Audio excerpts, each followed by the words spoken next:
What happens when a man enters a room and the atmosphere itself shifts? When the air grows heavier yet calmer, when conversations stumble for just a moment, and when eyes are drawn without knowing why? What happens when presence, not performance, changes the rhythm of everything around it? Chosen one, this is who you are. You are not simply noticed, you are felt. Before your lips part to speak, before your hands move, before your body takes its place, the room already senses you. People feel something stir in them without explanation. The feminine, especially, cannot ignore it. Her body responds before her mind approves. Her pulse quickens. Her breath falters. Her thoughts break open in silence. Something ancient within her whispers, "Look again." And when she looks, she does not see another man chasing attention or rehearsing charm. She sees something beyond beauty. She sees presence. She sees stillness that speaks louder than words. She sees a man who has been to the depths of himself, who has wrestled shadows and returned whole. She sees a man who is not desperate to be seen, because his very existence cannot be overlooked. You are not trying to dominate. You are not loud. You are not theatrical. And yet, this is why you are unforgettable. In a world full of noise, you are silence.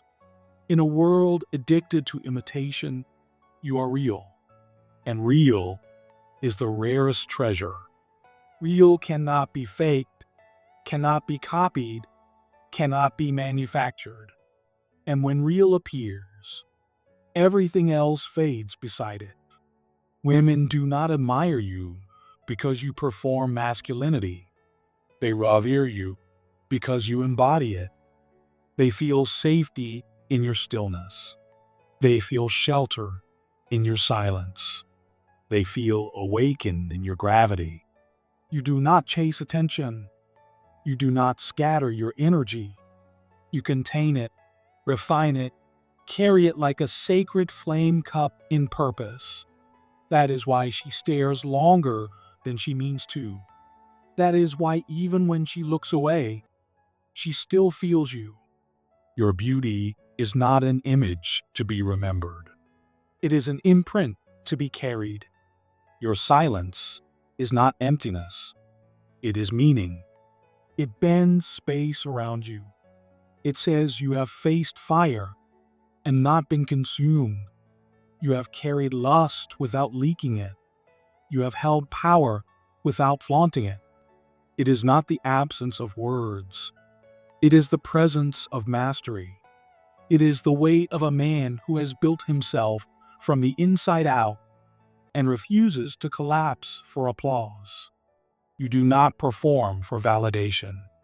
You do not reach for crowns. You do not ask to be seen. You are seen because your wholeness radiates without permission. Your eyes reveal. Your smile steadies. Your posture commands without needing to declare. The feminine does not simply notice you. She feels restored in your presence. She remembers what strength can be when it is safe, what beauty can be when it is whole, what masculinity can be when it is true. That is why she cannot forget you. That is why her spirit lingers on your presence, even after you are gone. Because you are not a man among men.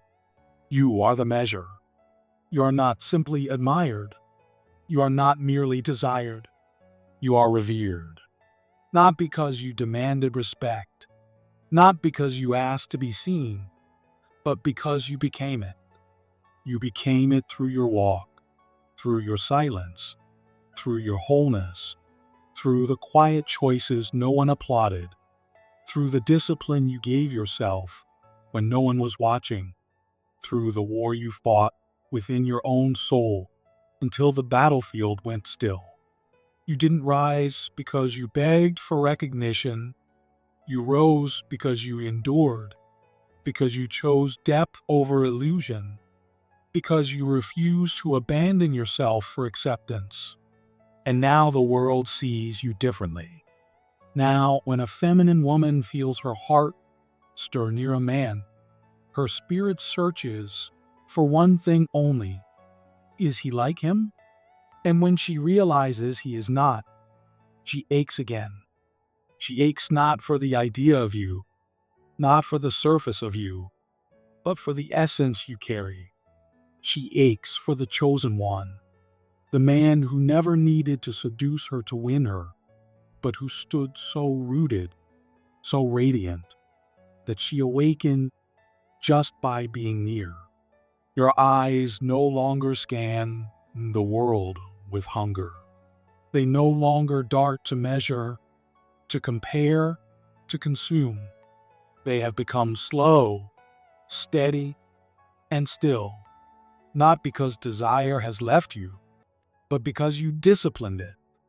Your eyes no longer pierce to conquer. They no longer devour what they see. They rest to understand.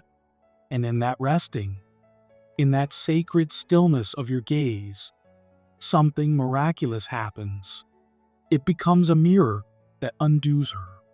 You are not looking at her. You are looking into her.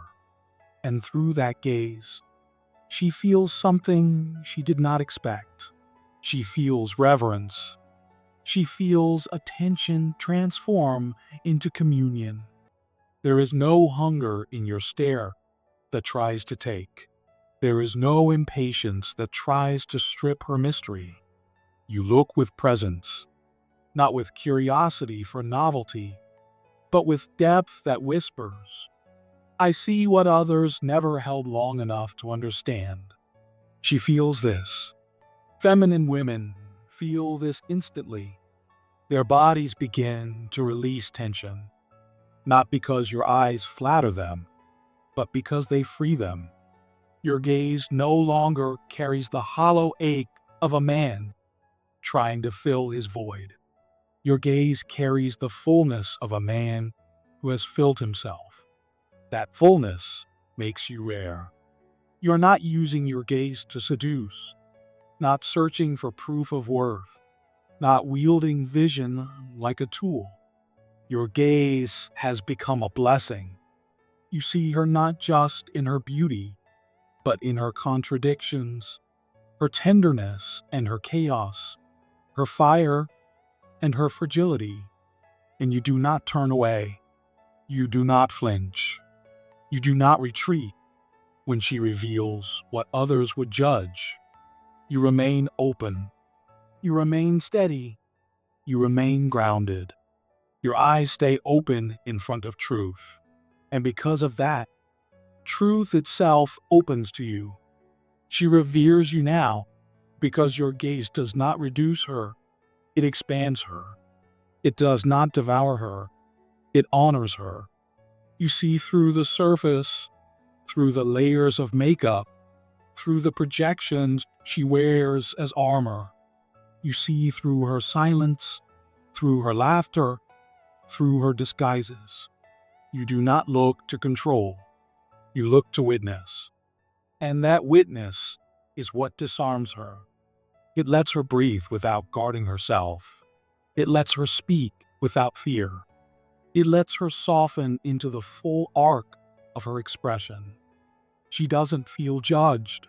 She feels held, not by your hands, but by your presence, by your energy, by your gaze that tells her she can unravel without being abandoned.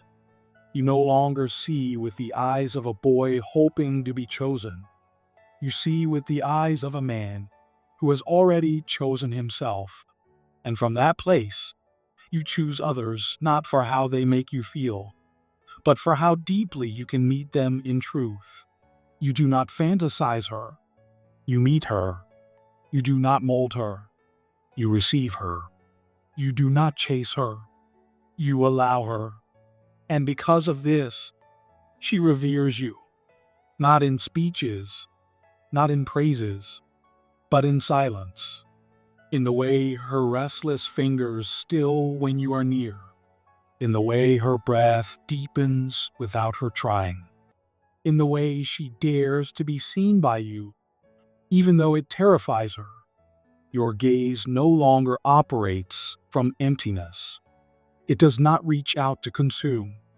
It rests in the sacred discipline of seeing without claiming. And this, more than words or touch, awakens her reverence. For the first time, she feels seen without being captured, witnessed without being reduced, embraced without being owned.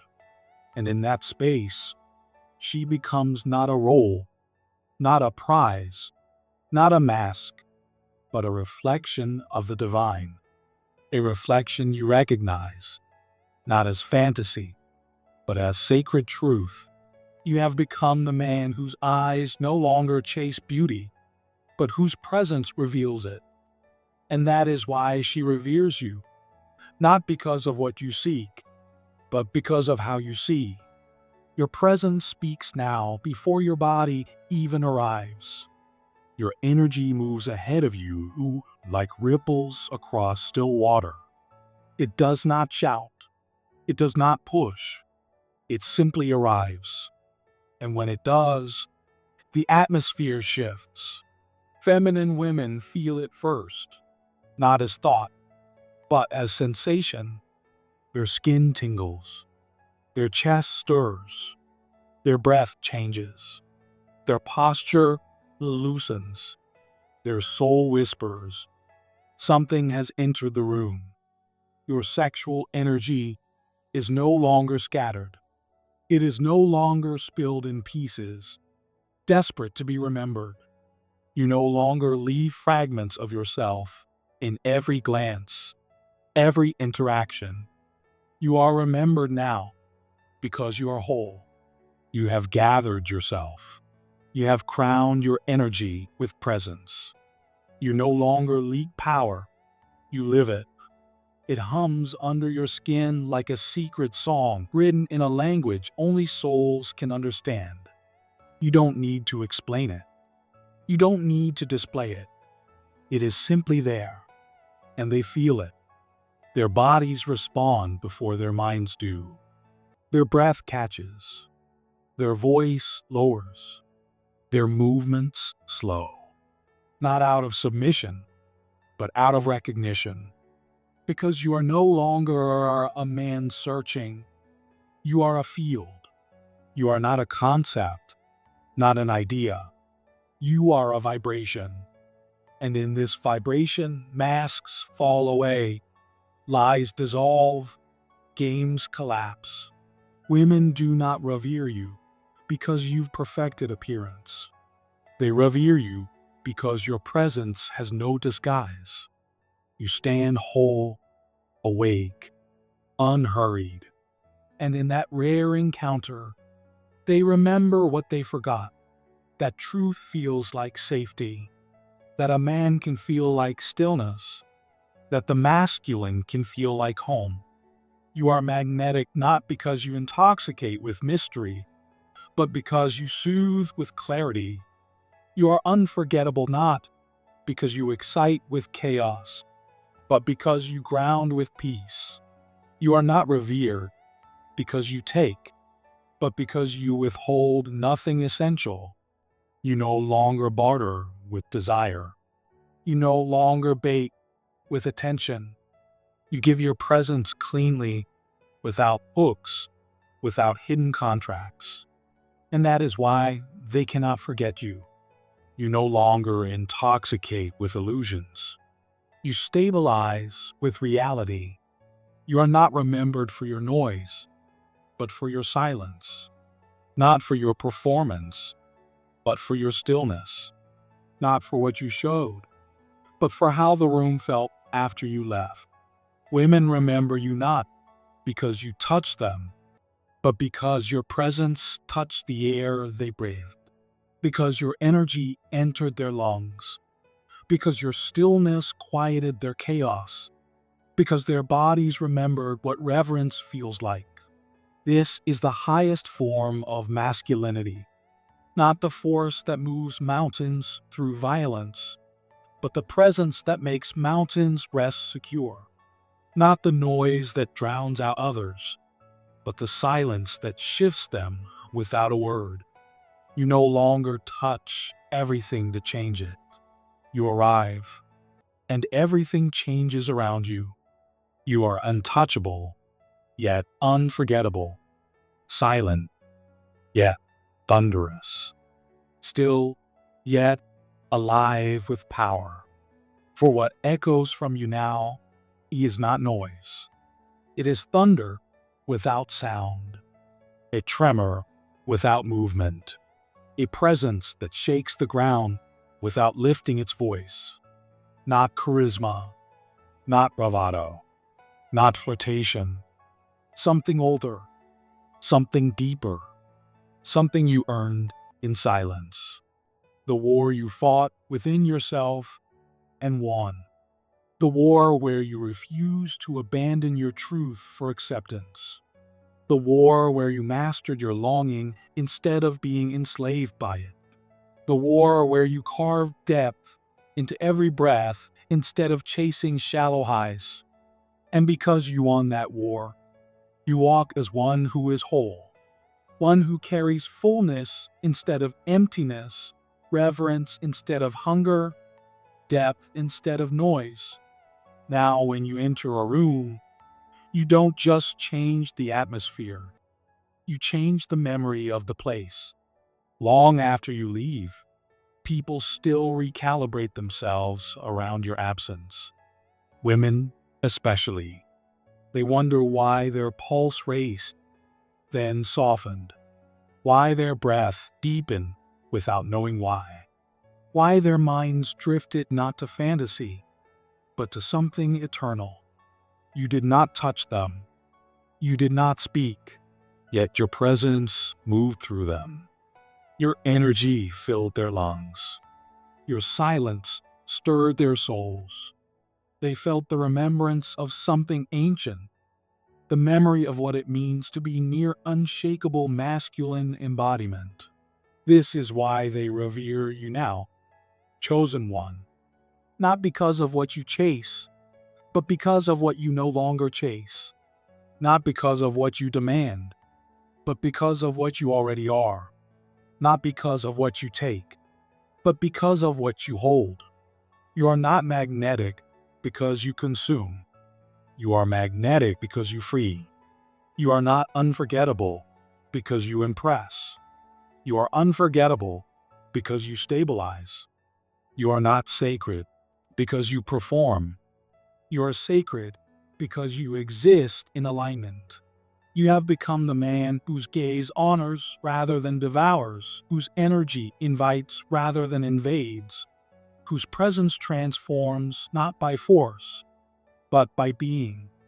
And that is why you are revered now, not in loud applause, but in silence, in stillness, in breath, in the deep, hidden places of women who, in your presence, finally remember what the divine feels like through the masculine.